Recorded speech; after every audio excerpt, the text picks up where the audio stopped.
In order to play cleanly at super high speeds, you don't actually want a 0 millisecond delay, but rather, if you're truly looking to play clean, you need your fretting hand to lead your picking hand. And if that made perfect sense, then you can click off the video right now. And just like many other videos, I'm not gonna just give you a synchronization exercise and send you on your way. Because truly, there's no such thing as a synchronization exercise. Playing an exercise well means you are synchronized. So how do we actually obtain that?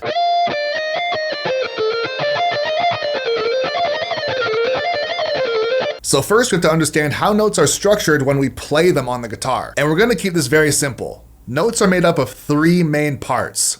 The attack, which is the transient when the pick hits the string. The body of the note, which is what we actually hear to identify what the note is, and then finally, the note decay. So by this logic, our fretting hand finger has to be on the fret and press down before the attack happens. And so, if I wanted to play a clean note on my guitar, I have to press down the fret on the string, and then pluck the string.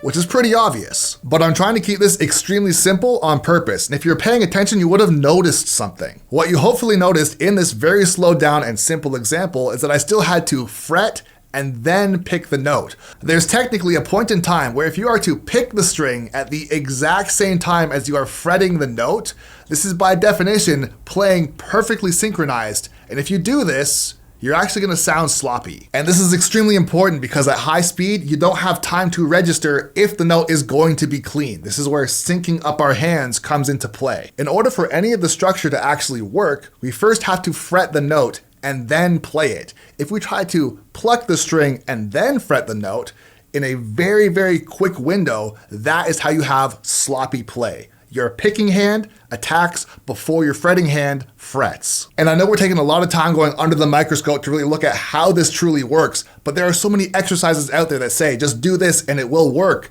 But you don't have the person in the room critiquing to say, okay, this is why it's not working. So you're basically on your own. Hopefully this can clear this up for you. So if we take the philosophy of what I just broke down, but we try to play outside the confines of what we know to be true, that is how we get sloppy play. So in this example, I'm going to break the rules of the philosophy I just broke down. So in this case, I'm going to pluck and then fret.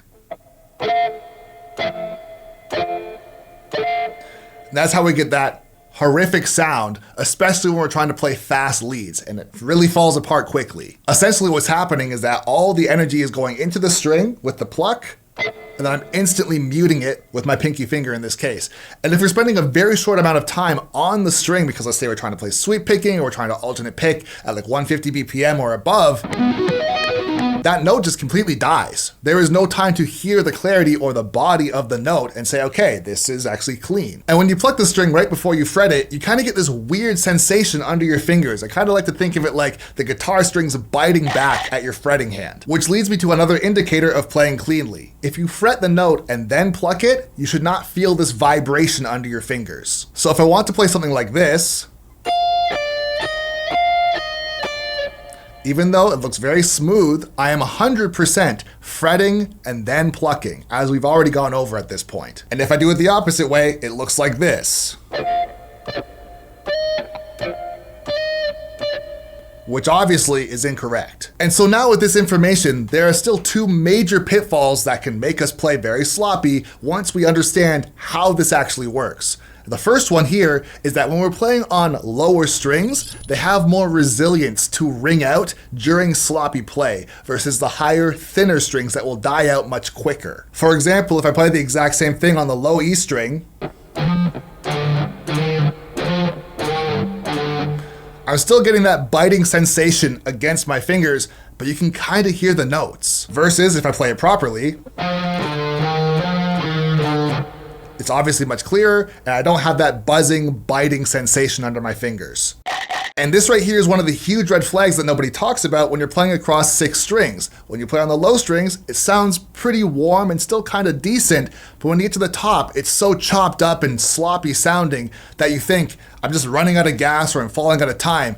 But the truth is, I guess scientifically or physically, the strings that are lower and have more body to them allow for those mistakes, and you find yourself having a lot more comfort playing your scales starting from the bottom. The bottom sounds good and the top sounds bad. And so you'll end up getting scales that sound something like this.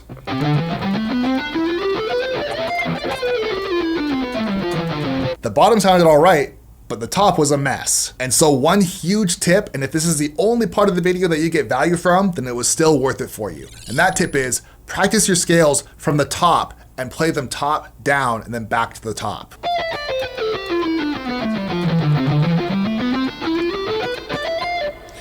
And the reason why you want to do this is because you're going to get instant feedback from the top two strings to tell you if you are out of sync. If you start playing the scale and it immediately sounds choppy or not clean, something like this, then that's the feedback that you need to know, okay, I'm picking before fretting. And now that you know this, you actually have something to aim for when you're trying to fix it. So that's pitfall number one.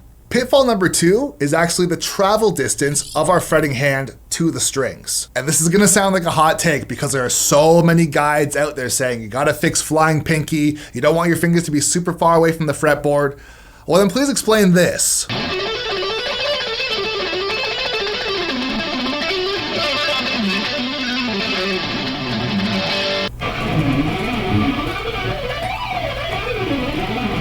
Of course you want to try and play with your fingers close to the fretboard, but it's not for the reasons that you might think. Many players out there will talk about how if you play with your fingers close to the fretboard, it will clean up your play. Not only that, it's aesthetically more pleasing and it looks better as far as having good technique. However, with that being said, now knowing what creates a clean note versus a unclean note, the real reason why we want to have our fingers close to the fretboard is because of travel distance. If our fingers physically cannot move fast enough, then if we cut the distance down, that will increase the probability of actually playing clean. And so, depending on how fast you can move your fingers, you can actually get away with having pretty bad technique or having flying pinky if your fingers move very, very quickly. But for most of us, we may never reach the speed where we can play with mistakes, yet still have it be clean because we are just so fast. And so we're encouraged to play with our fingers as close to the fretboard as possible so we can play clean. Not because it looks good, but because the travel distance is cut down to millimeters, and that allows us to ensure that we have our frets pressed before we pick. That is the real reason why you want to have your fingers close to the fretboard. And ultimately, unless you have superhuman speed, it's one of the only ways you're going to reach that high level. You have to have good technique in order to give yourself a chance. So does this mean that you can play with bad technique on purpose? No, you should never strive to play improperly on purpose. However, it's not the main thing that's holding you back. And I say this because there are tons of professional players who have flying pinkies and their fingers come way off the fretboard, but if you're just listening to their playing without watching them, you would never know. As long as your fretting hand finger can press the fret down before you pick the note, you will be able to play clean. I'm not gonna say that you should have bad form on purpose, like I mentioned before, and I don't want there to be an uproar because I'm saying who cares about your form. But just know the real reason as to why you play cleanly or why you're playing sloppy. It truly boils down to, are you pressing the fret before you pick, or are you picking before you press the fret? It's that simple. And now to end things off, I am gonna show you an exercise that you can use with all this new information to try and synchronize your hands to the best of your ability and make it sound clean. So this is what's called a target note exercise. The idea behind this exercise is to have both hands sync up and play one note perfectly that you know mentally is going to be in time and played cleanly,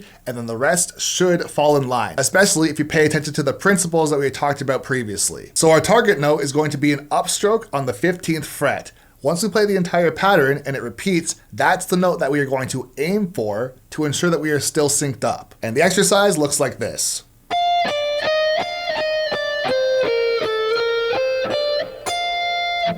Once we get back to the start, we hit that upstroke on the 15th fret, and then continue on.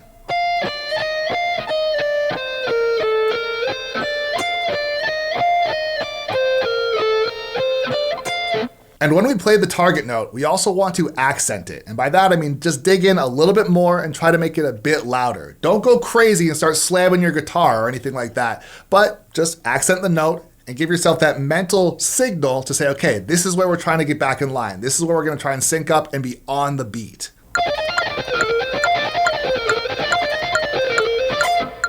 But if we push the metronome too far, we start to get sloppy, then it's gonna sound like this.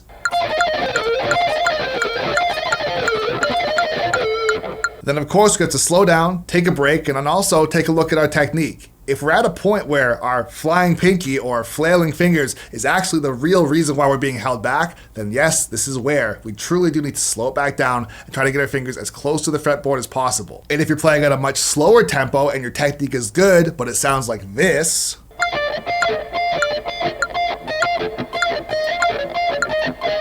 then you'll want to revisit the original principle that we talked about in the beginning, because your picking hand is playing outside of the tonal window. Now, understanding this concept is great when it comes to alternate picking, but it also helps a ton with sweep picking. If you want to see a video on that, check this out right here.